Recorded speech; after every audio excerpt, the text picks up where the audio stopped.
सो नमस्कार दोस्तों मु संतोष पुणी थोड़ा गोटे नुआ वीडियो रे एटा गोटे नुआ प्रोडक्ट कीवा meal replacement powder high protein weight management माने प्रोडक्ट जो माने पतला अछंती सेमान को मोटा हवा पाई मोटा लोक पतला हवा पाई आको यूज करि परिबे आर दाम होची 2276 टका by one get one free जो थरे की नेट क्वांटिटी 500 ग्राम मिलिबो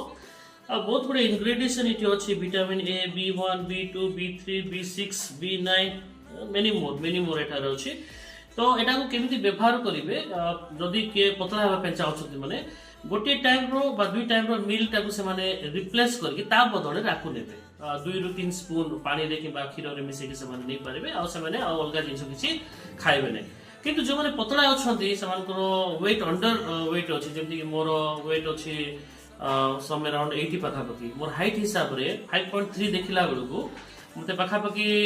65 रु 70 रहबा कथा तो मु जदी कमेया पे चाहूची माने कहले मते गुटे टाइम रे मील रिप्लेसमेंट करे अछि माने ता बदले राखु नेबार अछि पतला लोक कोन करिया अछि जे आज यूजुअल के जेमति खाउछंती सेमति खाइबे ता सहित आकु जदी व्यवहार करिवे से माने ताकर वेट मैनेजमेंट हे पारिबो तो बहुत बड़ भलो प्रोडक्ट मु आज थारु आकु ट्राई करूची आपण मैंने ट्राई करंतु डेफिनेटली बहुत भलो प्रोडक्ट गुटे एटा आज ट्राई करछि केते अछि कोन अछि देखि कहबी थैंक यू वेरी मच।